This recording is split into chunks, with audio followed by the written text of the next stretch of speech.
Atëre, kjo rruga këtu që shikoni quhet rrugica Albania.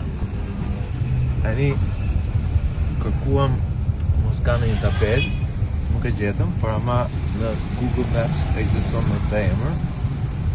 Dhe po mundohemi të gjejmë në një tabel që e ka të shkruar këtë, por nuk është. Kjo ishte edhe rrugica Albania në Tegucigalpa.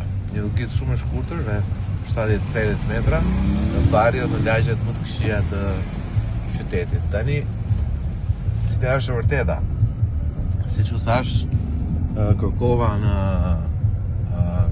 në internet, edhe në ndihmën e ChatGPT për të kuptuar nëse në Honduras ka apo jo shqiptar. Dhe zbulova çuditërisht që nuk ka asnjë të dhënë që në Honduras të jetojnë shqiptar.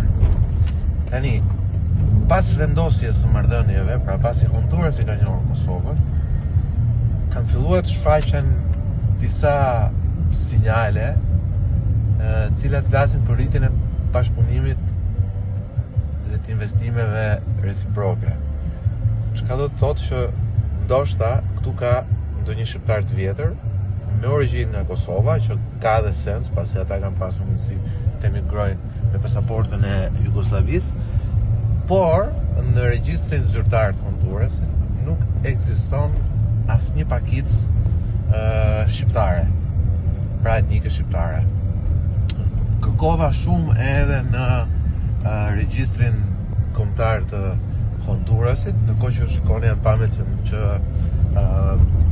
ju jap nga Tegucigalpa, pasi po zbresin poshtë, po mundohemi shkojmë ande përballë, ku janë dhe hotelet, ku është hoteli ju. Dhe rezulton vetëm një artikull ku përmenden 2 shqiptarë të cilët kanë kaluar tranzit nëpër Honduras. Tani, a vinë shqiptarë në Honduras? Unë them që vinë, sepse Honduras ka disa ishull shumë bukur, për cilave Roatan. Roatan është me anë botërore, është një ishull në detin e Karibeve, dhe aty vinë shumë turista nga Kanadaja dhe nga Amerika. Pra, sigurisht shqiptar me pasaport amerikan dhe kanadez është 100% e sigurt që ka shkuar në Roatan ose s'pagun në San Pedro Sula, që është qyteti më i madh. Por këtu në Tegucigalpa nuk ka asgjë.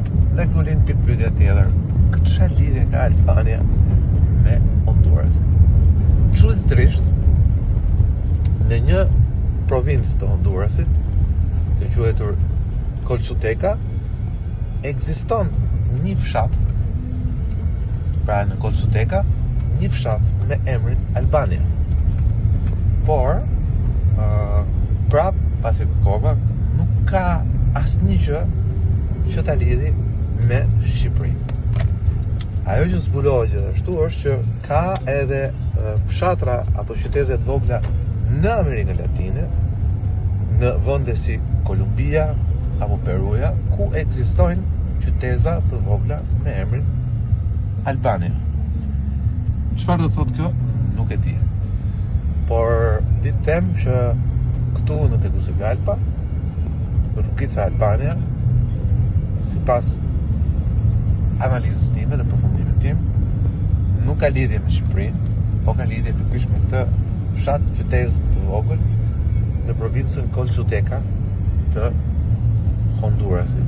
Tani atje nuk kam ndërmend të shkoj, po s'paku këtu do t'i besojmë kemi researchet, kërkimit që më bëra, që nuk ka asnjë lidhje midis asaj dhe Shqipërisë. Kështu që kjo është e vërteta, besoj unë, dhe shpresoj që mos t'i shgënjejmë patriotët tanë që mendojnë që Maradona, Zico, Lionel Messi dhe shumë njerëz të famshëm të botës latine apo perëndimore janë me origjinë shqiptare.